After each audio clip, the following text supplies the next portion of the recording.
I run my fingers across the cool granite countertop, the one I selected after comparing 12 different samples. Sunlight streams through the windows I've cleaned twice this morning, casting golden rectangles across my new hardwood floors. My apartment. My achievement. My name alone on the deed. The doorbell chimes, sending a flutter of anxiety through my chest. They're here. I smooth my blouse and open the door, greeted by my mother's critical gaze as she scans the entryway. Amy, darling. She air kisses near my cheek, the scent of her expensive perfume invading my space. Her eyes narrow at the modest decorations I've arranged. Couldn't you have hired an interior designer like the one Jessica uses? This place could have so much more personality. Dad steps in behind her, already checking his phone. Traffic was terrible. Is there parking validation? Jessica sweeps in last, designer sunglasses perched on her head, phone in hand. She gives the apartment a cursory glance. It's cute, smaller than I expected. It's 2 bedrooms, I reply, swallowing the defense rising in my throat. Perfect for me. I lead them through the tour I've rehearsed, pointing out features I've worked months of overtime to afford. The south-facing windows bring in natural light all day. And I negotiated a great deal on the upgraded appliances. Dad nods absently, thumbing through emails. Did you see my latest post got 5,000 likes? Jessica interrupts, thrusting her phone toward our parents. The activewear company wants to extend my influencer contract. Mom and Dad immediately crowd around her screen. Show us, Mom exclaims. Your social media is really taking off. That's my girl, Dad beams, suddenly attentive. Always knew you'd make a name for yourself. I stand forgotten by my carefully selected kitchen backsplash. I got promoted to senior manager last week. I offer when there's a lull. 3 years instead of the usual 5. That's nice, dear, Mom says without looking up. Now about Jessica's influencer collaboration. A memory surfaces. Me at 12, saving every dollar of allowance for months while Jessica blew hers on mall trips. When I finally had enough for the laptop I needed for school projects, I showed my parents proudly. That's a lot of hard work, Dad had said distractedly. That same night, Jessica came home with new designer jeans Mom had bought her just because. The scene repeats with different props as we grow. My full scholarship announcement met with distracted nods at dinner, while Jessica's barely passing graduation warranted a backyard celebration with 50 guests. Anyone want coffee? I ask, returning to the present. I've got that special blend from the local roaster. No one answers. They've migrated to my small balcony where Jessica is taking selfies, positioning herself to capture the city view I fell in love with. This would make such a cute background for my wellness series, she says, though I'd need to filter out those power lines. My parents nod appreciatively, as if she's discovered something I've never noticed. After they leave early, because Jessica has a thing, I stand in my quiet apartment, feeling the hollow victory. 3 weeks later, I'm in the dealership signing papers for my new SUV. Not brand new, but new to me. 3 years of saving while driving a car held together with hope and duct tape. The salesman hands me the keys. Congratulations, Miss Morgan, she's all yours. Pride swells in my chest as I run my hand along the sleek silver exterior. I worked for this. Every dollar earned through early mornings and late nights. When my family arrives for Sunday dinner, I park prominently in the driveway. Nice car, Dad says, giving it a cursory glance. It's the mid-range model, I explain. Good safety ratings, and I negotiated them down $3,000. Jessica circles it, her expression unimpressed. Why work so hard? I'll just find a rich husband and get everything handed to me. My parents laugh like she said something brilliant. That's our Jess, always thinking ahead, Mom says, squeezing Jessica's arm affectionately. I stand beside my car, fingers tightening around my keys as I force a smile. This moment of achievement, like all the others, dissolves into the background of Jessica's distance. I follow them inside, the familiar weight settling on my shoulders, the weight of being perpetually second best in the eyes of the people who should see me most clearly. What they don't see is the resolve hardening inside me. What they don't know is that one day they'll push too far. And when that day comes, they'll discover what I'm truly capable of. I stand in a cramped dressing room, watching as my sister twirls in her $25,000 wedding gown. The silk rustles like money changing hands, diamonds catching light at her throat. Perfect. Our mother breathes, eyes glistening. Absolutely perfect. I adjust the bridesmaid dress they've selected, a shade that washes out my complexion, in a cut that does nothing for my figure. The price tag alone could cover my monthly mortgage payment. Tyler's family has connections to everyone, Jessica emphasizes, examining her reflection from another angle. This wedding is going to be featured in 3 different magazines. Mom fusses with Jessica's train, spreading it out to maximize the dramatic effect. Our daughter has truly made it. I catch my mother's gaze in the mirror as she looks over at me. This is what real success looks like, Amy, she says, her voice honey, sweet but eyes sharp. Not everyone understands the value of making the right connections. I bite my tongue until I taste copper. Across the boutique, I notice Tyler's mother and sister exchange a glance I recognize concern masked as politeness. They see what my parents refuse to acknowledge. The invitation to Jessica's destination honeymoon arrives through Instagram. Their trip to the Maldives fills my feed for 2 weeks straight. Overwater bungalows, champagne at sunrise, designer swimwear meticulously arranged on pristine sand. My promotion email arrives the same day as Jessica's posts of her new Range Rover. Congratulations, the subject line reads. Director of Marketing effective immediately. I pour a glass of wine and update my investment portfolio spreadsheet, adding the new salary figures. The numbers grow steadily, not glamorous, but solid. Real. When I drive to my parents for Sunday dinner, Jessica's gleaming sports car dominates the driveway. Inside, she lounges on the couch, scrolling through her phone. Just ordered the most incredible Hermes bag, she announces without looking up.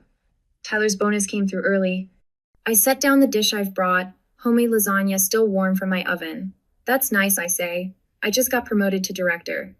Dad glances up from his newspaper. Good for you, kiddo. Jessica, show us the bag you're getting.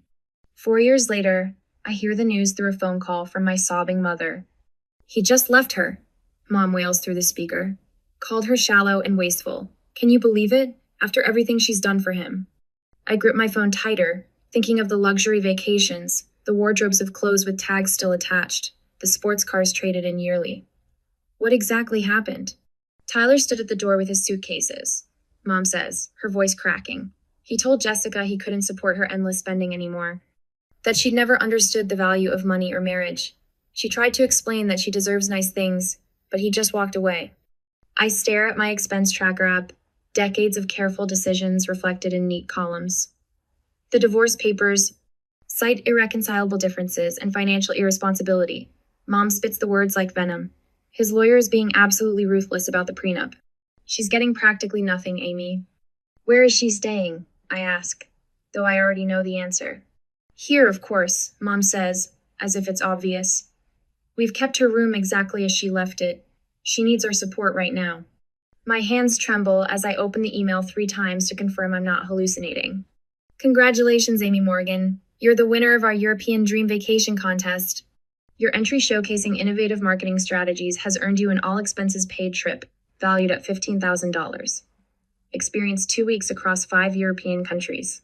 I dial my parents' number, excitement bubbling in my chest. For once, I have something extraordinary to share. Mom, Dad, you won't believe this. I entered a professional contest months ago and just found out I won a $15,000 European trip. I'm going to see Italy, France. Oh, sweetie, Mom interrupts, her voice shifting to the tone she uses when explaining difficult concepts to children. You should give that to Jessica. She needs to heal right now. The excitement freezes in my chest. What? Your sister is devastated, Dad chimes in. A trip like that would really help her recover from this trauma. She hasn't had a vacation since the divorce. It's not transferable, I say automatically, though I haven't even checked.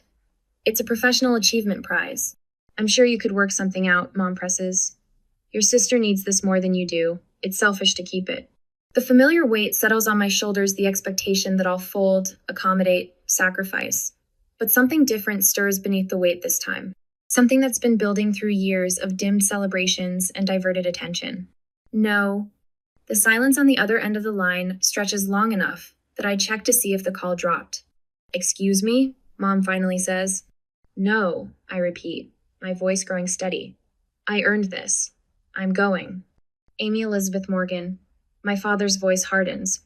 We're disappointed in you, after everything we've done. What exactly have you done? The words escape before I can reconsider. When have you ever celebrated my achievements the way you celebrate Jessica's existence?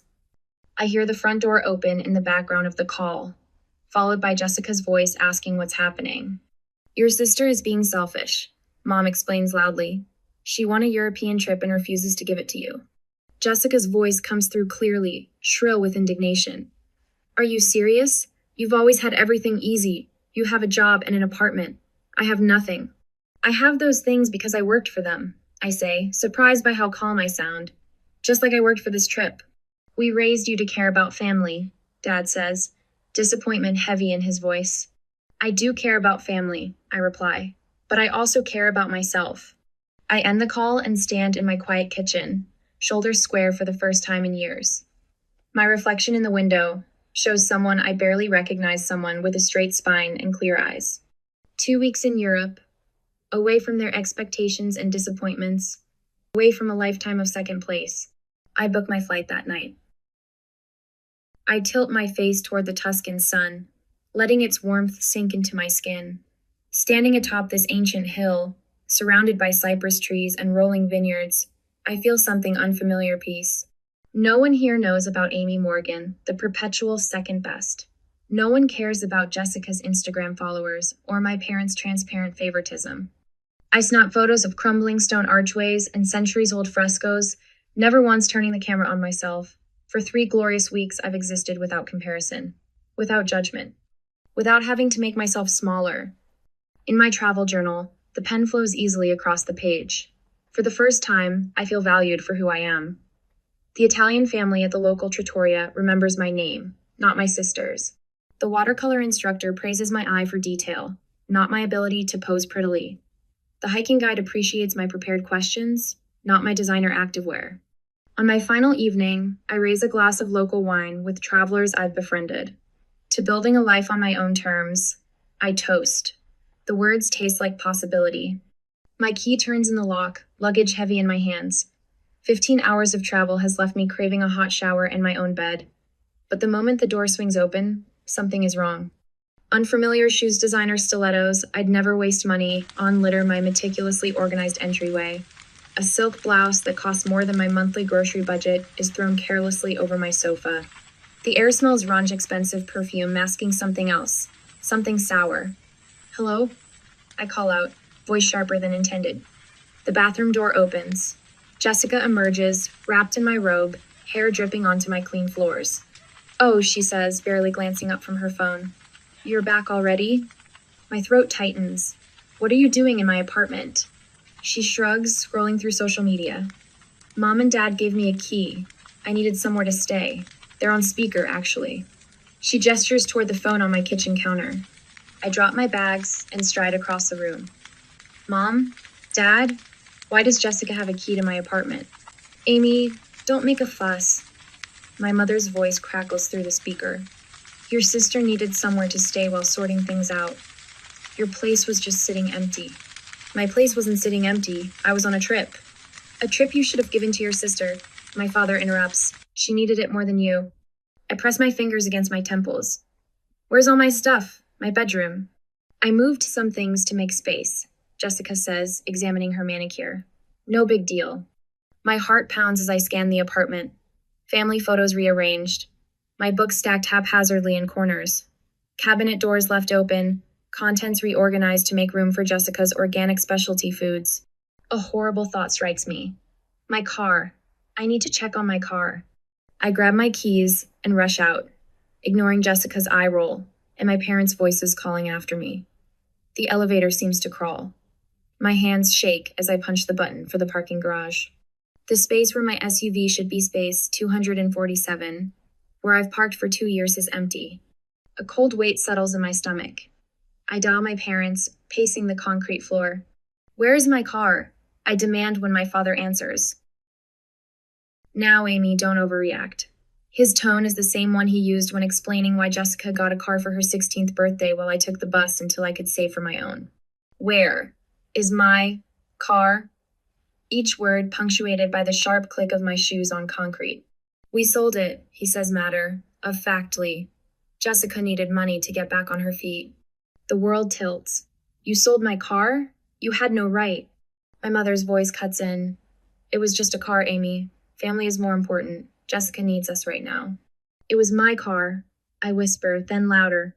It was my car. I paid for it. My name was on the title. We'll discuss this when you've calmed down, my father says before hanging up. I stare at my phone, rage building like a physical force. I take the stairs back to my apartment, too restless for the elevator. Jessica is still there, now lounging on my couch, scrolling through her phone. Where's the money from my car, I demand. She doesn't look up. I needed things.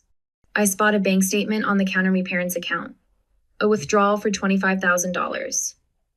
Next to it, receipts from designer boutiques and a new spa membership card with Jessica's name. My SUV, my independence, my hard work, all liquidated to fund Jessica's healing. The front door opens. My parents walk in without knocking, as if they own the place, as if they have any right to be here. You're being dramatic, my father says with a dismissive wave of his hand. You can buy another car. You have a good job. You stole from me, I say, my voice unnaturally calm. You sold property that wasn't yours to sell. My mother sighs. Family shares everything. Why are you so selfish? That word selfish, the one they've wielded against me my entire life whenever I've wanted something for myself. But something has changed. My hands are no longer shaking.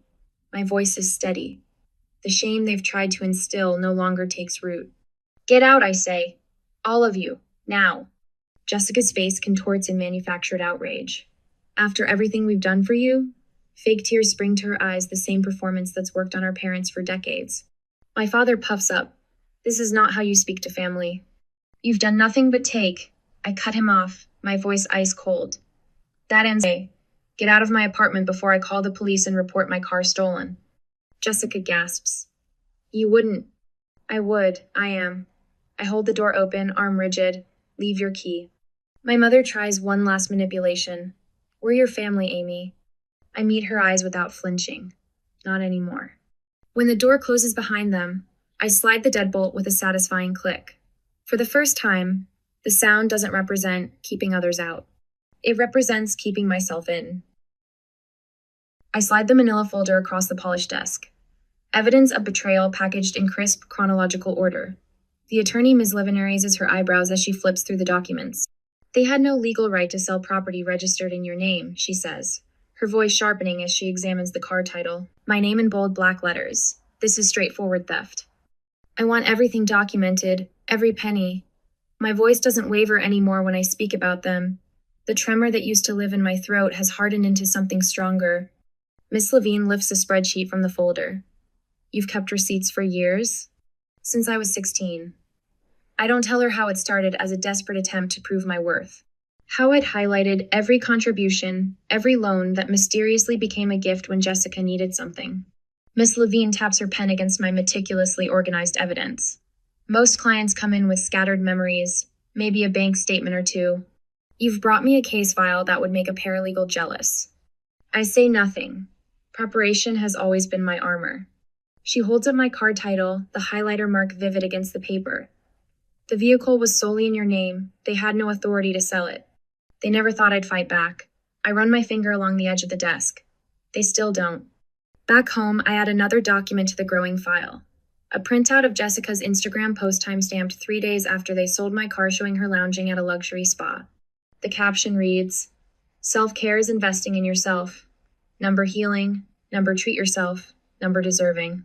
Beside it, I place screenshots of text messages from my father. We did what was necessary for Jessica. The car was just sitting there while you were gallivanting in Europe. My mother, family shares. You've always been so selfish with your things. The evidence mounts. Not just of the car, but years of financial manipulation. The emergency money they needed when I was 24 that went toward Jessica's destination birthday party. The temporary housing they demanded for Jessica in my apartment that stretched from weeks to months. I close the folder and place it carefully in my briefcase. Tomorrow, they learn what consequences feel like. The sheriff is punctual. I stand in my living room, arms crossed, as he knocks on my apartment door. Jessica answers, her face transitioning from annoyance to confusion. Jessica Morgan, the sheriff asks. Yes, she's wearing my robe again. I'm serving you with an eviction notice. You have 72 hours to vacate these premises. Jessica's mouth opens and closes. She snatches the document, scans it, then glares at me over the sheriff's shoulder. You wouldn't. I meet her gaze. I already have. After the sheriff leaves, Jessica advances on me. You vindictive bitch. Mom and Dad will. They'll what? Sell another one of my possessions without permission? We've reached the end of that particular road. I pick up her designer purse from my coffee table and hold it out. You might want to start packing. 3 days later, I stand in the doorway, arms crossed as Jessica drags her overloaded suitcases across my hardwood floors. The sheriff waits patiently by the elevator. This is ridiculous, she huffs, struggling with a designer bag stuffed with clothes, most of them still with tags. Where am I supposed to go? That's not my problem. My voice sounds different even to my own ears, unburdened. Jessica pauses at the threshold, mascara smudged beneath her eyes. Mom and Dad will never forgive you for this. I'm not asking for forgiveness, I'm demanding respect. I don't move from my position. The sheriff checks his watch. We need to wrap this up, ma'am. Jessica's face contorts with a familiar tantrum brewing, but for once, she has no audience willing to indulge it. She yanks her suitcase over the threshold with a dramatic sob. The sheriff guides her toward the elevator with professional detachment. I close the door as they disappear from view. The silence in my apartment feels like a physical presence, clean and untainted. My father's voicemail plays on speaker while the locksmith changes my locks. You wouldn't sue your own family. We raised you, paid for your. I stop the recording and add it to my evidence folder, nodding to the locksmith as he hands me new keys. The security system will send notifications directly to your phone, the technician explains as he installs sensors on my windows. Any unauthorized entry triggers an immediate alert. I pay him extra to finish today. Tonight, I'll sleep in my space truly mine for the first time in weeks. Their living room looks smaller than I remember. Mom perches on the edge of the sofa, tissues clutched in her hand. Dad stands by the fireplace, arms crossed, face flushed. Miss Levine sits beside me, her briefcase open. You have two choices, I state, my voice steady. Return $30,000 plus damages or we proceed to court. We don't have that kind of money. My mother's tears flow freely, the same tears that once paralyzed me with guilt. Dad slams his hand against the mantel. This is extortion. This is justice, miss. Levine corrects, her tone professionally detached. The documentation is comprehensive. The unauthorized sale of the vehicle, the misappropriation of funds, the pattern of financial exploitation. Exploitation? My mother's tears evaporate. We're her parents. Yes, I say, and parents shouldn't steal from their children. Where are we supposed to get $30,000? Dad demands. I look around the house. I grew up in the house. They remortgaged twice to fund Jessica's whims. Then you'll need to sell the house. You have 30 days to make arrangements. My mother gasps. My father's face drains of color. Amy, he starts, his voice softening into the cajoling tone that once worked so well. Sweetheart, we can work something out as a family. We already tried that approach. I close my copy of the legal documents.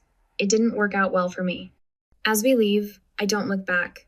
The weight that's lived between my shoulder blades for decades feels lighter with each step. Is it really revenge when you're simply demanding justice? The thought follows me to the car where, for the first time, I allow myself a small smile. They never imagined I would fight back. They're about to learn that years of dismissal and theft create a formidable opponent. I straighten my navy blazer and check my reflection in the courthouse bathroom mirror. My hands are steady a welcome change from the trembling that haunted me after discovering Jessica in my apartment. The woman staring back at me stands taller than she did 3 months ago. The door swings open, and I step into the marble-floored hallway where my attorney waits, briefcase in hand. The click of my heels against stone echoes with each deliberate step. Then I see them huddled together at the far end of the corridor. Mom's eyes are puffy. Dad's shoulders slump beneath his worn suit jacket. Jessica stands slightly apart, scrolling through her phone as if this is all a minor inconvenience. They spot me. Mom rushes forward, arms outstretched. Amy, sweetheart, we can still fix this as a family. Her perfume invades my space, the same scent that filled my apartment when I returned to find a stranger living in my home. This isn't who we raised you to be. Dad steps closer, voice low. Think about what this will do to our reputation, to your mother's health. Is that what you want? I feel a familiar pressure building in my chest, the weight of family obligation. For a moment, I'm 12 again, swallowing disappointment as my achievements fade into the background of Jessica's existence. Jessica finally pockets her phone and hisses, "You're destroying our family over a stupid car." The pressure in my chest dissolves, replaced by a clarity that straightens my spine. This stopped being about the car the moment you felt entitled to take what wasn't yours. My voice comes out steadier than I expected. It's about 29 years of taking without asking. The courtroom doors open. My attorney touches my elbow, and I walk past them without looking back. Judge Carwell's glasses reflect the projection screen as my attorney displays the text message from my father. "We sold your car. Jessica needed the money more." The message looms large against the white wall, the casual theft of my property laid bare in 12 simple words. Miss Morgan has documented years of financial exploitation by her family members, my attorney continues, clicking through a slideshow of evidence. Bank statements showing $25,000 withdrawn the day after the unauthorized sale of her vehicle. Social media posts from the defendant Jessica Morgan showing purchases made with those funds. I watch my father shift in his seat, tugging at his collar. My mother stares at her hands folded in her lap. Jessica glares at me from across the room, her expression a mixture of disbelief and indignation as if my seeking justice is the true betrayal. The judge's expression grows increasingly troubled as financial records flash across the screen years of loans, never repaid, my name on the car title, the documented value of the vehicle. My parents' attorney offers weak rebuttals about family arrangements and misunderstandings, but his arguments wither beneath the weight of evidence I've meticulously collected. When the judge finally speaks, his voice cuts through the courtroom like a blade. This is a clear case of unauthorized sale of property and financial exploitation. He removes his glasses, fixing my parents with a direct stare. The court finds in favor of the plaintiff. The words hang in the air. Years of dismissal and diminishment answered with 6 simple words. The court finds in favor. The defendants are ordered to pay $30,000 for the value of the vehicle, plus $10,000 in damages, and all legal fees associated with this case. I hear my father's sharp intake of breath. My mother leans over, whispering something in his ear. His face pales. "We'll lose the house," my mother whispers, loud enough to carry in the quiet courtroom. The judge continues speaking, but their words echo in my mind. "We'll lose the house." The home where Jessica was celebrated while I was overlooked. Where my scholarship announcement warranted distracted nods, while Jessica's C-average graduation inspired a backyard party for 50. I should feel vindicated. Instead, I feel hollow not from regret, but from the realization that justice doesn't heal the wounds. It simply stops the bleeding. 3 weeks later, I drive past my childhood home. The for sale sign swings gently in the spring breeze. A moving truck sits in the driveway, its back doors open like a mouth ready to swallow the remnants of my past. Through the open garage, I glimpse Jessica carrying a box to her car, her face tight, with an unfamiliar emotion reality. For the first time in her life, Jessica is facing consequences that can't be charmed away or passed to someone else. I don't slow down. I don't stop. My new SUV, nicer than the one they sold, carries me forward while they move backward into a 2-bedroom apartment across town.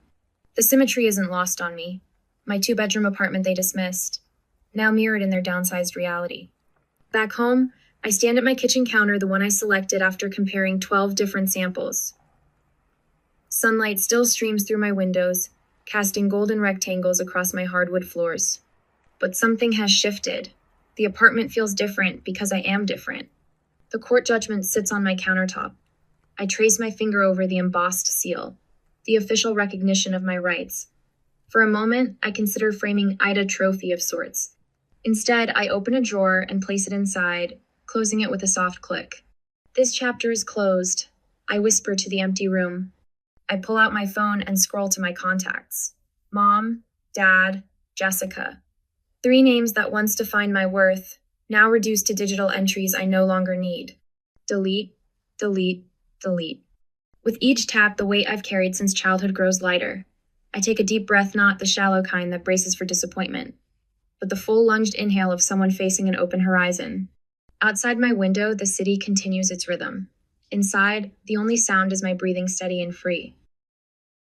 I trace my fingers over the engraved nameplate on my office door. Director of Marketing, Amy Morgan. The brass feels cool and solid against my skin, much like the foundation I've built for myself. 3 years ago, I was fighting for recognition in a family that couldn't see me. Now, executives seek my opinion across conference tables. Amy, do you have a minute? Tara peeks into my office, her expression earnest. I'm struggling with the presentation for tomorrow. Come in. I gesture to the chair across from my desk where project briefs and quarterly reports are arranged in precise stacks. Behind me, my Marketing Excellence Award catches the afternoon light. After guiding Tara through her concerns, I sign the final papers for my beach house investment property, calculated decision after months of research and planning. The realtor beams as I hand her back the pen. Congratulations, Miss Morgan. It's rare to see someone your age making such sound investments. I smile, knowing what she doesn't, that each signature represents not just financial acumen, but freedom purchased at the steepest price. Later that evening, laughter fills my apartment. 6 friends crowd around my dining table, wine glasses reflecting the warm lighting I've installed since reclaiming my space. These people celebrate my victories without diminishing them, ask about my dreams without redirecting the conversation to themselves. To Amy, Marcos raises his glass, his eyes sincere. Who taught us all what real strength looks like. As their glasses clink against mine, warmth spreads through my chest that has nothing to do with the wine. My smile reaches my eyes, unforced and genuine. The hostess leads me to my favorite corner table at Riviera. I'm halfway through my salmon when the restaurant door swings open. My parents enter, Jessica trailing behind them. They look smaller somehow, diminished. Jessica spots me first, freezing momentarily before masking her expression. Our eyes meet across the restaurant, 3 seconds of contact that once would have sent anxiety spiraling through me. Now I feel nothing but calm detachment, like observing strangers in a painting. I return to my meal, savoring each bite as they're seated on the opposite side of the restaurant. Wind whips through my hair as I drive my new SUV along the coastal highway. At $45,000, it's a significant upgrade from what they took from me. The dashboard holds a small framed photo from my European trip, me standing alone on a hillside, arms outstretched, face tilted toward the sun. Some prices are worth paying for peace, I whisper to the open road ahead. My parents think I should keep supporting my brother financially, even though he gambles it away, Elise says, her voice trembling slightly. She's the newest member of my team, brilliant but burdened. Family doesn't always mean loyalty, I tell her, remembering my own journey. Respect must be earned, even from those who share your blood. She looks up, surprised by my directness. Self-reliance is the most valuable achievement, I continue, choosing my words carefully. And setting boundaries isn't selfish, it's necessary for survival. That evening, I spread travel brochures across my coffee table grease. New Zealand, Morocco. Solo adventures calling to a woman who no longer fears standing alone. Beside them lies my investment portfolio, growing steadily, and plans for renovating my kitchen with the exact backsplash I've wanted. I open my journal, a habit I've maintained since rebuilding my life, and write, "The family I choose will be the one I deserve." Each word feels like shedding another layer of the woman I was the one who measured her worth by others' validation. The apartment is quiet except for the scratch of my pen against paper, but the silence no longer feels empty. It feels like mine.